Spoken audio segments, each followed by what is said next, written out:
Foi o terror. Se eu tivesse que resumir numa expressão, foi o terror. Eu fui torturado do dia 3 de setembro ao dia 20 de dezembro. Foram 5 dias que minha filha ficou na mão deles. E eu não sabia o que estava acontecendo. Primeiro eles matavam para depois perguntar o nome da pessoa. Cidadão Haidt, uma história de luta, perseguição e morte na ditadura militar do Brasil.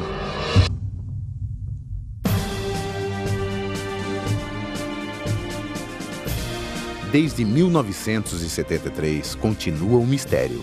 Onde está Paulo Stuart Haidt, homem de coragem que lutou contra a ditadura militar brasileira? Paulo Stuart Haidt, catarinense de Erval do Oeste, nasceu no dia 2 de julho de 1933. Ele era filho de Latam Haidt e Meg Haidt, missionários norte-americanos da Igreja Presbiteriana. Casou-se com Edmar Hinckley, teve 3 filhos. Paulo era protestante, operário metalúrgico e tinha formação acadêmica em Sociologia e Política nos Estados Unidos da América.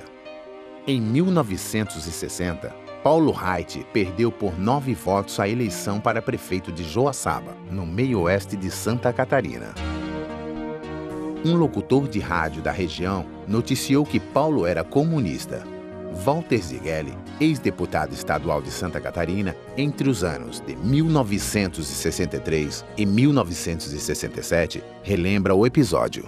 Ele se candidatou a prefeito porque o PSD, num acordo estadual aqui com o Celso Ramos, etc., ele recebeu uma imposição de apoiar um candidato do PTB para fazer uma aliança. O Paulo Haidt nem estava lá, estava em São Paulo, chamaram ele para lá e ele perdeu a eleição para o Valdomiro Silva, que era um grande candidato popular e da linha de Joaçaba, perdeu por 9 votos.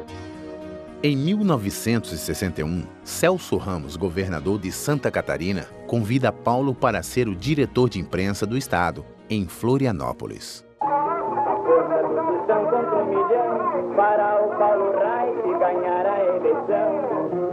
A força do homem trabalhador está num voto consciente, tá sim senhor. Povo de Joaçaba, é com orgulho que nesse momento anuncio a palavra do nosso futuro deputado estadual, Paulo Stuart Haidt. Em 1962, candidatou-se para deputado estadual pelo Partido Social Progressista, PSP, e venceu a eleição.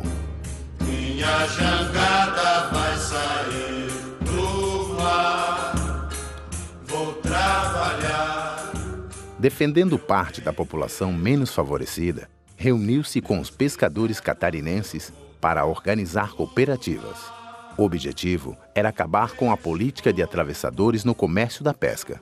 Em 1962, foi fundada a FECOPESCA, com 27 entidades associadas.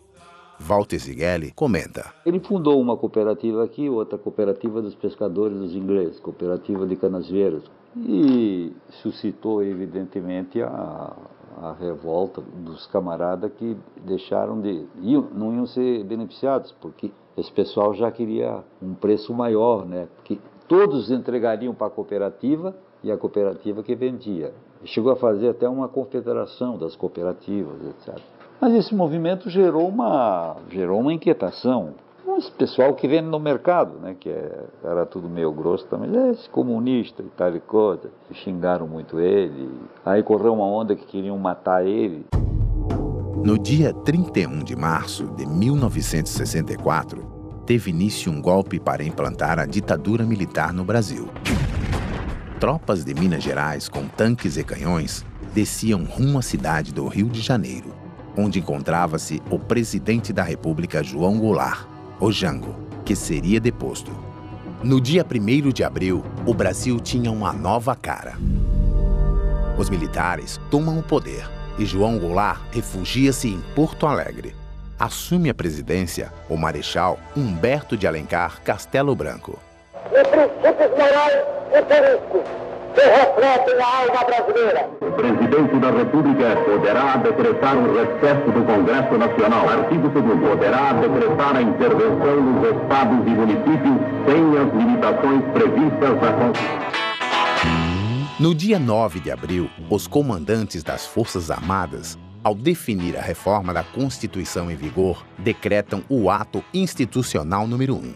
Essa reforma eliminava a eleição para presidente da República e dava amplos poderes para o Executivo cassar mandatos políticos e também suspender os direitos políticos dos cidadãos por 10 anos.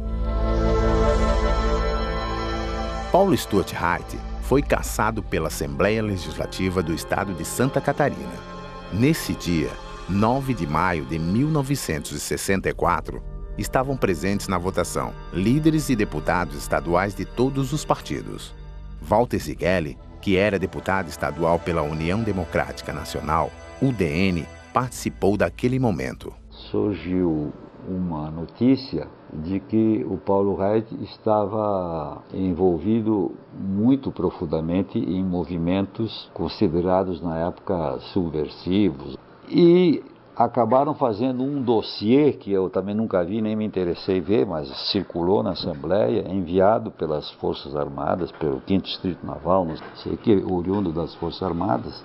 E ali naquele dossiê relatavam-se todas as atividades do Paulo Haight, que a essa altura dos fatos não aparecia mais na Assembleia. E aí, diante desse dossiê, os partidos políticos de então e as lideranças partidárias resolveram que as Forças Armadas estavam pedindo que ele fosse cassado porque ele era um subversivo, etc. e tal. Cercado e acuado, Paulo preparou em São Paulo a sua estratégia para fugir do país. Em 1965, foi para o México e depois para Cuba, onde ministrou palestras e teve contato com outros revolucionários. No mesmo ano, retornou ao Brasil para ingressar no movimento Ação Popular. Pai, afasta de mim esse cálice. Derlei Catarina de Luca, historiadora e ex-militante do movimento, fala sobre o início da organização. Existia uma coisa na Igreja Católica, um movimento que chamava Ação Católica. A Ação Católica fazia movimento com a juventude agrária católica, a juventude estudantil católica, a juventude operária católica e a juventude universitária católica. Desses grupos de jovens organizados pela Igreja, surge a Ação Popular. Caminhando e cantando e seguindo a canção. A Ação Popular lutava contra a opressão da ditadura militar, do capitalismo internacional e na defesa dos direitos dos trabalhadores. Carlos Gilberto Pereira, também ex-militante do movimento, relata essa resistência. Era a resistência à ditadura, inclusive armada, se preparar para uma guerra de guerrilha, né, para poder cumprir essa tarefa. O governo militar perseguia todas as manifestações que colocavam em risco a estabilidade da ditadura. Nesse período de repressão, Paulo viveu 8 anos na clandestinidade e participou na organização de cooperativas de camponeses e redes rurais no Maranhão. O relato a seguir é da médica Elzira Vilela. Eu tinha que ter uma cobertura, porque eu fui para lá como médica mesmo, e para abrir um consultório no município onde estava um movimento mais forte lá, que era Santo Inês. Então, o Paulo Haight me ajudou muito a montar uma cobertura. Por que eu estaria uma médica, sair de São Paulo e vai se embrenhar pelo interior do Maranhão? Ano de 1972. Percebendo que as táticas da Ação Popular estavam erradas, Paulo Haight propôs construir a nova visão ideológica do movimento Ação Popular. Carlos Gilberto Pereira explica. O Paulo escreveu um conjunto de teses que é conhecido como os 5 pontos. E esses 5 pontos coloca claramente essa análise da sociedade brasileira e a questão do socialismo. As teorias de Paulo Haight tiveram um papel importante para os novos rumos da organização. Surgem divisões e alguns militantes da Ação Popular ingressam no Partido Comunista do Brasil, o PCdoB. De 1970 a 1974, o Brasil tinha como presidente da República o general Emílio Garrastazu Médici. O DOI-CODE de São Paulo, o órgão de inteligência e de repressão do Estado, estava sob comando do major Carlos Alberto Brilhante Ustra. Para reprimir os movimentos políticos de esquerda, os agentes do poder utilizavam alguns métodos de tortura. Um dos torturados foi Ivan Seixas.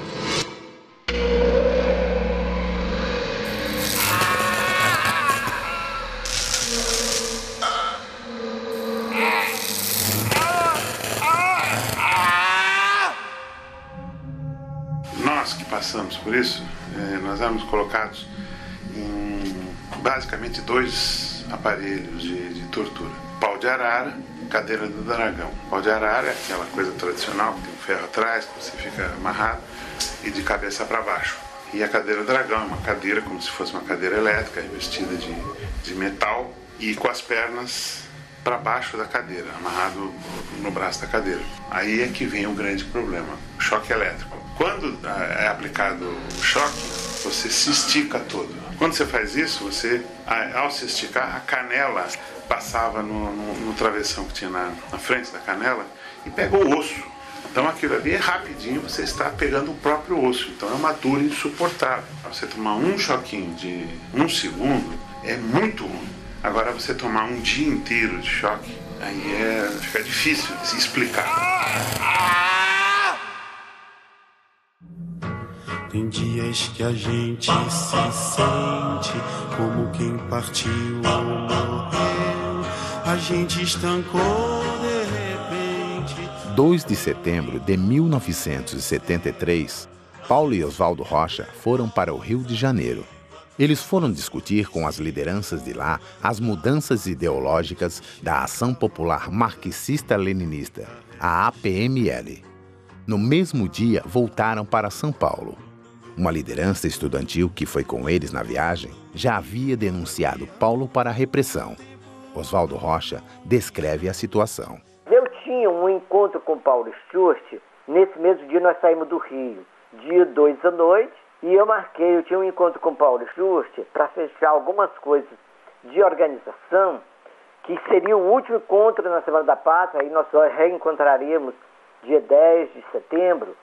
Então, marcamos em São Paulo, numa estação de trens, na Barra Funda. Só que o Paulo tinha um encontro antes dele me encontrar, lá às 2 horas da tarde, ele encontrava pela manhã, às 10 horas da manhã, uma liderança estudantil. Esse menino que depois foi para o lado da repressão e que o que se tem é que ele foi preso ao chegar do Rio, dessa reunião lá, porque ele estava na reunião, e que já teria ido para esse encontro, já entregando o Paulo Stuart. É o que nós temos. Paulo Reit, aos 40 anos de idade, foi visto pela última vez pelo companheiro Oswaldo Rocha num trem na cidade de São Paulo. Percebendo a presença de militares, os dois combinaram que Oswaldo desceria primeiro e Paulo no próximo ponto. Oswaldo Rocha relembra essa história. O Paulo estava com um blusão de frio no braço, um blusão azul, e estava com um jornal Estado de São Paulo. E eu olho para frente, eu vejo que estão sentados no trem, na nossa frente, uns caras que, pelas caras, é repressão. Sabe como é que você lê nas caras do cara? Aí eu falo para ele, eu digo, Paulo, não olha direto agora não. Você vai olhar para a nossa frente, esses caras da repressão. Aí ele fez como se o jornal tivesse caído no piso lá do vagão, e abaixou para pegar o jornal e levantou. No que ele levantou, ele olhou. Ele brincava muito comigo com o negócio da minha intuição. Sua intuição carece de base científica. Em todo caso, eu vou assinar embaixo dela agora. 3 de setembro de 1973. Quando estava preso nas dependências do DOI-CODE de São Paulo, Oswaldo Rocha viu no chão de uma sala de tortura o blusão que Paulo usava no trem. E alguns dias depois, leu numa placa o nome de Paulo Stuart Reit, e isso lhe deu a certeza que ele havia sido preso também. Oswaldo Rocha conta o episódio. O blusão que o João estava com ele no braço. Então daí eu concluí logo que o João também tinha sido preso. Até aí eu ficava em dúvida, o que aconteceu, né, que esse pessoal, será que essa casa, antes de eu ir para o Rio, ela estava já sendo vigiado ou alguma coisa assim. Aí eu vi que o João tinha sido preso, que o Brusão estava lá na Operação Bandeirante, numa sala. Alguns dias depois eu vejo o nome dele numa placa, porque eles tinham uma placa lá, a gente começava a passar mal com a tortura, então alguma coisa de providenciar, ou remédio, alguma coisa assim. E estava na placa Paulo Stuart Wright, colírio. Elzira Vilela, presa no dia 3 de setembro com o marido, irmãos e sua filhinha de 1 ano e meio, conta que também viu a placa com o nome de Paulo. A gente esperava que o Paulo chegasse, mas o Paulo não apareceu lá. Não, eu vi na papeleta dele, do enfermeiro que fazia curativo, o nome Paulo e estava em tracinho escrito colírio. Assim que soube da prisão de Paulo Wright, Carlos Gilberto Pereira procura o pastor Jaime Wright, irmão de Paulo. Então logo eu tomei conhecimento dessa questão, eu procurei o irmão dele, o James Wright. Fui lá na missão presbiteriana no Brasil e eu estive lá no escritório dele e expus a ele a situação. Falei, olha, aconteceu isso assim assado, deve ter acontecido aí por volta do dia 5 a 7 de setembro. E aí, junto com ele, fui até o Dom Paulo Evaristo Arnes colocar a situação e também tomar as providências junto com o Jaime Wright no sentido de tentar localizar. Divo Ghisoni dá o seu depoimento sobre a morte e desaparecimento do companheiro. Ele foi morto sob tortura, preso, assassinado, sob tortura. Nunca foi dado o paradeiro, nunca foi dado. Até hoje está desaparecido. Derlei Catarina De Luca, historiadora e ex-militante da Ação Popular, comenta a notícia da prisão e morte de Paulo Wright. Quando eu soube da morte do Paulo Wright, da prisão e consequente morte, eu estava exilada no Panamá. Foi através das páginas amarelas da revista Veja. Tinha uma entrevista com um militar falando que tinham matado vários terroristas e tal. E pela descrição, a gente sabia que era o Paulo Wright e o Zé Carlos de Mata Machado. O historiador Valmir Martins relata o desaparecimento de Paulo. É uma perda muito grande, não só para a Ação Popular, mas para a esquerda brasileira também, porque era um companheiro experiente, socialista, que tinha muito a contribuir para o desenvolvimento da Revolução do Brasil. Então foi uma perda muito grande. A repressão sabia o que estava fazendo quando sumiu com ele. Logo após a Lei da Anistia de 1979, o pastor presbiteriano Jaime Wright já havia reunido um dossiê sobre o desaparecimento de Paulo Wright. Em seguida, junto com Dom Paulo Evaristo Arnes, elaborou o projeto Brasil Nunca Mais. João Paulo, filho de Paulo Wright, comenta as diretrizes do projeto. A gente vê essa questão do Brasil Nunca Mais como um trabalho absolutamente com muita consistência, né? É o documento onde estão as provas das atrocidades muito organizadas e com muita credibilidade, né? No sentido de mostrar as atrocidades que a ditadura militar cometeu. Eu acho que todo brasileiro devia ler isso. A partir de 1986, a sobrinha de Paulo, Delora Wright, juntou todo o material disponível sobre o tio e escreveu um livro, O Coronel Tem um Segredo. Paulo Wright não está em Cuba. O livro foi publicado em 1993. Escrever um livro foi uma forma de homenagear a figura do tio Paulo e, ao mesmo tempo, fazer essa pergunta ou essa denúncia. Então foi isso que me levou a escrever o livro. Eu recebi como uma tarefa mesmo, assim, em nome da família, de fazer isso. Pai, afasta de mim esse cálice. O período da ditadura militar brasileira foi de 1964 a 1984. Em 2011 foi criada a Comissão Nacional da Verdade, que tem por objetivo esclarecer fatos ainda obscuros das prisões, torturas e assassinatos. A historiadora Derlei Catarina De Luca fala a respeito da comissão. A Comissão da Verdade foi aprovada pelo Congresso, foi sancionada. São apenas 7 membros, trabalho de 2 anos, mas a Comissão Nacional da Verdade, ela vai ter o poder de convocar as pessoas, não é convidar, ela vai poder convocar as pessoas para depor e concretamente perguntar onde estão os corpos. Eu só peço a Deus que a dor não me seja indiferente. Paulo Stuart Haidt foi um herói para a democracia brasileira. Ousou desafiar por meio de ideias e ações a ditadura militar. Isso resultou em sua perseguição e morte em 1973. Paulo continua desaparecido. Onde estarão os restos mortais de Paulo Haidt?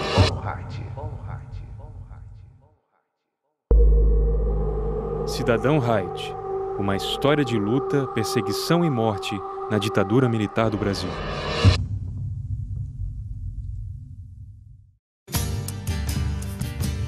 Este documentário foi produzido como trabalho de conclusão de curso em jornalismo do acadêmico Carlos Eduardo Mocelin.